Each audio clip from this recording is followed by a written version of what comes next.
ನಮಸ್ಕಾರ ಸರ್. ನಮಸ್ಕಾರ, ಕೂತ್ಕೊಳ್ಳಿ.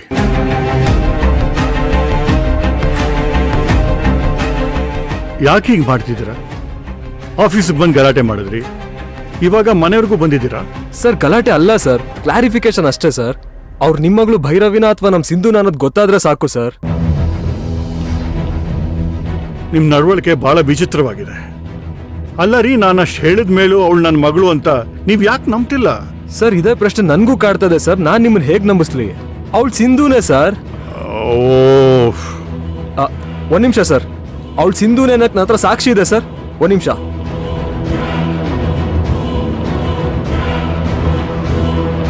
ಹಾ ನೋಡಿ ಸರ್, ಇವಳೆ ಸಿಂಧು ಸರ್.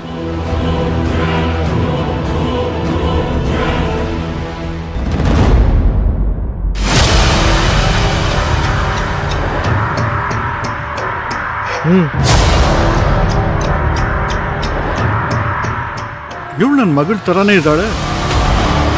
ಕಣ್ಣು ಮೂಗು ಎಲ್ಲ ಡಿಟೋ ಅದೇ ಥರ. ನಾನು ಮೊದಲೇ ಹೇಳಿಲ್ವಾ ಸರ್, ಇದು ಅವ್ರ ಅಪ್ಪ ಅಮ್ಮ ಅಕ್ಕ ಸರ್.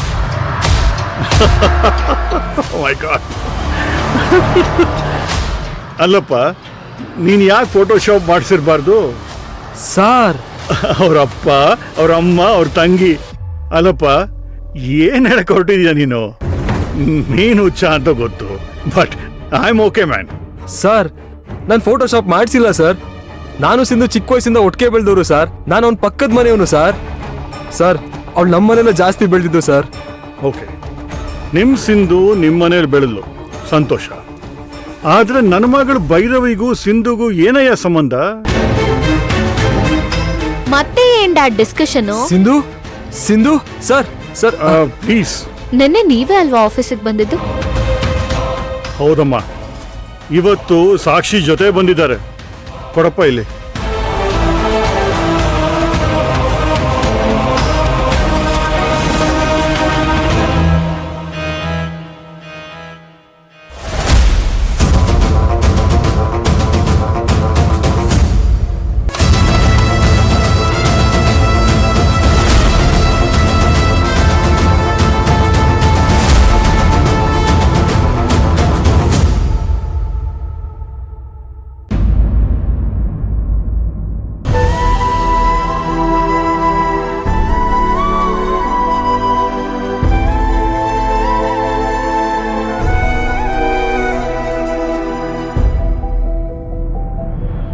ವಸುಂಧರ, ಏನೂ ಆಗಲ್ಲಮ್ಮ. ಡಾಕ್ಟರ್ ನೋಡ್ತಾ ಇದ್ದಾರಲ್ಲ, ಎಲ್ಲ ಸರಿ ಹೋಗುತ್ತೆ. ಧೈರ್ಯ ತನ್ಕು.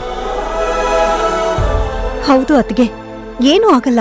ಈಗೆಲ್ಲದಕ್ಕೂ ಮೆಡಿಸಿನ್ ಇದೆ. ಯಾಕೆ ಟೆನ್ಷನ್ ಮಾಡ್ಕೋತಾ ಇದ್ದೀರಾ? Mom, anything serious? ಏನೂ ಆಗಲ್ಲ. ನೀನ್ ಸ್ವಲ್ಪ ಮಾತಾಡದೆ ಸೈಲೆಂಟ್ ಆಗಿರು. ದೇವ್ರೆ, ನನ್ನ ಮಗಂಗೇನು ಕೆಟ್ಟದಾಗದೇ ಇರ್ಲಪ್ಪ. ಈ ಓಂಕಾರ್ ಬೇರೆ ಬೇರೆ ಡಾಕ್ಟರ್ ಕರ್ಕೊಂಡ್ ಬಂದಿದ್ದಾನೆ. ಈ ವಸುಂಧರಾ ಬೇರೆ ಹಾಸ್ಪಿಟ್ಲಿಗೆ ಅಡ್ಮಿಟ್ ಮಾಡಲ್ಲ ಅಂತ ಕೂತಿದ್ದಾಳೆ. ಇಲ್ಲಿ ಏನ್ ನಡೀತಾ ಇದೆ ಅಂತಾನೆ ಗೊತ್ತಾಗ್ತಾ ಇಲ್ಲ. ಅಪ್ಪ, ಅಣ್ಣಂಗೇನು ಆಗಿರಲ್ಲ ಅಲ್ವಾ? ಇಲ್ಲ ಕಣೋ, ಏನೂ ಆಗಿರಲ್ಲ. Nothing to worry. ನಾವ್ ಯಾರಿಗೂ ಗೊತ್ತಾಗದ ಹಾಗೆ ಮಾಡಿದ ಕೆಲಸ ಇಷ್ಟು ಬೇಗ ವರ್ಕ್ ಆಗಿದ್ಯಾ? ನಿನ್ನೆ ಡಾಕ್ಟ್ರು ಟ್ಯಾಬ್ಲೆಟ್ಸ್ ಚೇಂಜ್ ಮಾಡಿಕೊಟ್ಟಿದ್ರು, ಇವತ್ತೇ ಬಿದ್ದು ಹೋಗ್ಬಿಟ್ಟಿದ ನಿಮ್ನು. ಡಾಕ್ಟ್ರೆ, ಏನಾಗಿದೆ? ನಮ್ಮ ಅಥರ್ವ ಚೆನ್ನಾಗಿದ್ದಾನಲ್ವಾ? ಏನಿಲ್ಲ, ಡ್ರಿಂಕ್ಸ್ ಮಾಡಿದ್ದು ಸ್ವಲ್ಪ ಜಾಸ್ತಿ ಆಗಿದೆ. ಹಾಗೆ ನಿನ್ನೆ ಟ್ಯಾಬ್ಲೆಟ್ಸ್ ಚೇಂಜ್ ಮಾಡಿದ್ವಲ್ವಾ, ಅದು ಸ್ವಲ್ಪ ರಿಯಾಕ್ಷನ್ ಆಗಿದೆ ಅಷ್ಟೇ. Otherwise is perfectly all right. ಹಾಗಂತ ನಾನು ಕೊಟ್ಟಿರೋ ಮೆಡಿಸನ್ನ ಸಡನ್ನಾಗಿ ಸ್ಟಾಪ್ ಮಾಡಬೇಡಿ. ಅದು ಬಾಡಿಗೆ ಅಡ್ಜಸ್ಟ್ ಆಗೋವರೆಗೂ ಸಹಿಸ್ಕೋಬೇಕು. ಫುಡ್ಡೆಲ್ಲ ಕರೆಕ್ಟಾಗಿ ಕೊಡಿ. ಓಕೆ ಡಾಕ್ಟರ್, ನನ್ನ ಮಗ ಚೆನ್ನಾಗಿರ್ಬೇಕು ಅಷ್ಟೇ ನನಗೆ. ಇವತ್ತಿನ ಪರಿಸ್ಥಿತಿ ನೋಡಿ ತುಂಬಾ ಹೆದರ್ಕೊಂಡ್ಬಿಟ್ಟಿದ್ವಿ. Don't worry, ಹೆದರ್ಕೊಳ್ಳೋಂಥದ್ದೇನಿಲ್ಲ. ಇವ್ರನ್ನ ಕೇರ್ ಮಾಡ್ತಾ ಮಾತಾಡಿಸ್ತಾ ಇರಿ. ಇವ್ರ ಜೊತೆ ಯಾರಾದ್ರೂ ಒಬ್ರಿದ್ರೆ ತುಂಬಾ ಒಳ್ಳೇದು. ನಾನ್ ಜೊತೆನಲ್ಲಿ ಇದು ನೋಡ್ಕೋತೀನಿ ಡಾಕ್ಟ್ರೆ. ಟ್ಯಾಬ್ಲೆಟ್ನ ಕೊಡೋದು ಮಾತ್ರ ಮರಿಬೇಡಿ. ಏನ್ ಮಾಡ್ತ್ರೋ ಅದನ್ನ ಮರೆಯಲ್ಲ ಡಾಕ್ಟರ್, ಕರೆಕ್ಟಾಗಿ ಕೊಡ್ತೀನಿ. ಅಂದ್ರೆ ನಮ್ಮ ಹತ್ರ ಬೇಗ ಹುಷಾರಾಗ್ಲಿ ಅನ್ನೋದು ನಮ್ಮೆಲ್ಲರ ಆಸೆ. ಸರಿ ಕಣ. ನಾನು ಕೊಟ್ಟಿರೋ ಇಂಜೆಕ್ಷನಿಂದ ಅವ್ರಿಗೆ ಚೆನ್ನಾಗಿ ನಿದ್ದೆ ಬರುತ್ತೆ. ಸಂಜೆ ಒಂದು ಟೈಮ್ ನಾನು ಬಂದು ಹೋಗ್ತೇನೆ. Okay? Thank you doctor.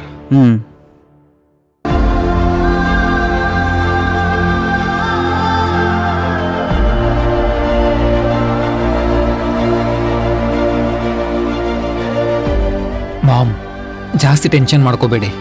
Doctor ಹೇಳಿದಾರಲ್ವಾ, ಅಣ್ಣ ಆರಾಮಾಗಿದ್ದಾನೆ. ಇದಕ್ಕೆಲ್ಲ ನೀನೇ ಕಾರಣ ವಿರಾಟ್.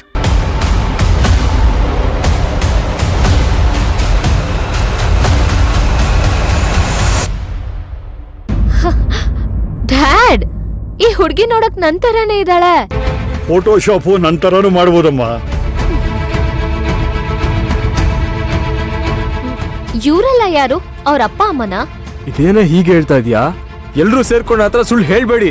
ನನ್ಗೆ ಗೊತ್ತಿದೆಲ್ಲ ನಾಟಕ ಅಂತ. ಹಲೋ ಮಿಸ್ಟರ್, ನಿಮ್ ಹೆಸರೇನಂದ್ರಿ? ರಾಕೇಶ. ನೋಡಿ ರಾಕೇಶ್, ನಮ್ಗೆ ಸಾವಿರಾರು ಕೆಲ್ಸಗಳಿದೆ. ಸುಮ್ನೆ ಯಾಕ್ರಿ ಬಂದ್ ತೊಂದ್ರೆ ಕೊಡ್ತಿದ್ದೀರಾ? ಸಿಂಧು, ಯಾಕೆ ಹಿಂಗ್ ಮಾತಾಡ್ತಾ ಇದೀಯಾ? ನಾನ್ ಸರಿಯಾಗಿ ಮಾತಾಡ್ತಾ ಇದ್ದೀನಿ. ನೀವ್ಯಾರು, ಆ ಸಿಂಧು ಯಾರು, ನನಗ್ ಒಂದು ಗೊತ್ತಾಗ್ತಾ ಇಲ್ಲ. ಯಾಕೆ ಹೀಗ್ ಟಾರ್ಚರ್ ಕೊಡ್ತಿದ್ದೀರಾ? ದೊಡ್ಡೋರು ಹೇಳ್ತಾರೆ ಪ್ರಪಂಚದಲ್ಲಿ ಒಂದೇ ತರ 7 ಜನ ಇರ್ತಾರೆ ಅಂತ. ನೀವು ಸಿಂಧು ತರ ನಮ್ಮ ಭೈರವಿ ಇರ್ಬೋದು. That's all. ದಯವಿಟ್ಟು ಇನ್ಮೇಲೆ ತೊಂದರೆ ಕೊಡಬೇಡಿ. ಕಾಫಿ ಕುಡಿತೀರಾ? ಪರವಾಗಿಲ್ಲ ಸರ್. ಕೆಲ್ವೊಂದ್ಸಲ ಈ ತರ ಆಗೋದೆಲ್ಲ ಸಹಜ. ತಗೊಳ್ಳಿ ಫೋನ್. ಈ ಶ್ರೀಮಂತ್ಗೆ, ಈ ವೇಷ, ಹಿಂಗೆಲ್ಲ ಇದ್ದೋಳೆ ಅಲ್ಲ ನೀನು. ನಿಮ್ಮ ಅಪ್ಪ ಅಮ್ಮ ಎಷ್ಟು ಸಿಂಪಲ್ ಆಗಿದ್ರು ಒಂದ್ಸರಿ ನೆನ್ಪು ಮಾಡ್ಕೋ ಸಿಂಧು. ಯಾರಪ್ಪ ಯಾರಮ್ಮ? ನನ್ನಪ್ಪ ಇಲ್ಲೇ ಇದಾರಲ್ಲ. ಸಿಂಧು, ಮದ್ವೆಗೆ ಅಂತ ಹೊರಟು ನಿಮ್ಗೆಲ್ಲ ಆಕ್ಸಿಡೆಂಟ್ ಆದ್ಮೇಲೆ ನೀವೆಲ್ಲ ಏನಾದ್ರಿ ಅಂತಾನೆ ಗೊತ್ತಾಗ್ಲಿಲ್ಲ. ನಾವೆಲ್ಲ ನೀವು ಸತ್ತೋದ್ರಿ ಅಂತ ಎಷ್ಟು ನೋವು ಅನ್ಭವಿಸ್ತಿದ್ವಿ ಗೊತ್ತಾ? ಓ, ಅವರೆಲ್ಲ ತೀರ್ಕೊಂಡಿದ್ದಾರೆ ಅಂತ ಇಷ್ಟೊಂದು ಅಪ್ಸೆಟ್ ಆಗಿದ್ದೀರಾ ನೀವು? ಏನೇ ಸಿಂಧು ಹೀಗೆಲ್ಲ ಮಾತಾಡ್ತಾ ಇದೀಯಾ? ಸರಿ ಬಿಡು, ನಿನ್ನ ಹತ್ರ ಮಾತಾಡಿ ಏನು ಪ್ರಯೋಜನ ಇಲ್ಲ. ನಾನಿನ್ ಹೊರಡ್ತೀನಿ. ಮತ್ತೆ ಬರಬೇಡಪ್ಪ. ಸರ್, ಇವು ಉಳೆ ಸಿಂಧು. ಮುಂದೊಂದಿನ ನಾ ಅದನ್ನ ಪ್ರೂವ್ ಮಾಡೇ ಮಾಡ್ತೀನಿ. Just get out man. ನಾಟಕ ಎಷ್ಟ್ ದಿನ ಮಾಡಕ್ಕಾಗುತ್ತೆ? ಒಂದಲ್ಲ ಒಂದಿನ ಸತ್ಯ ಆಚೆ ಬರ್ಲೇಬೇಕು. ಬರುತ್ತೆ.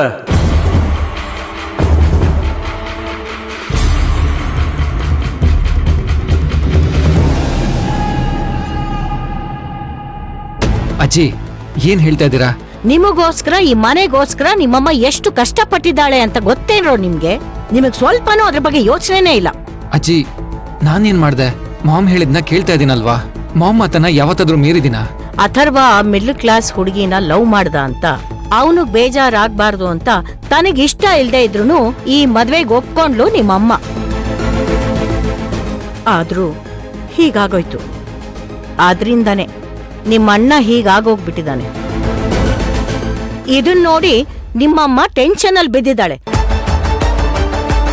ಇದ್ರ ಮಧ್ಯ ನಿನ್ಗೂ ಈಶಾನಿಗೂ ಮದ್ವೆ ಮಾಡಿದ್ರೆ ಸ್ವಲ್ಪನಾದ್ರೂ ಮನಸ್ಸಿಗೆ ಸಮಾಧಾನ ಆಗತ್ತೆ ಅಂತ ಅನ್ಕೊಂಡ್ರೆ ಅದಕ್ಕೂ ಮನಸ್ ಮಾಡ್ತಾ ಇಲ್ವಲ್ಲ ನೀನು?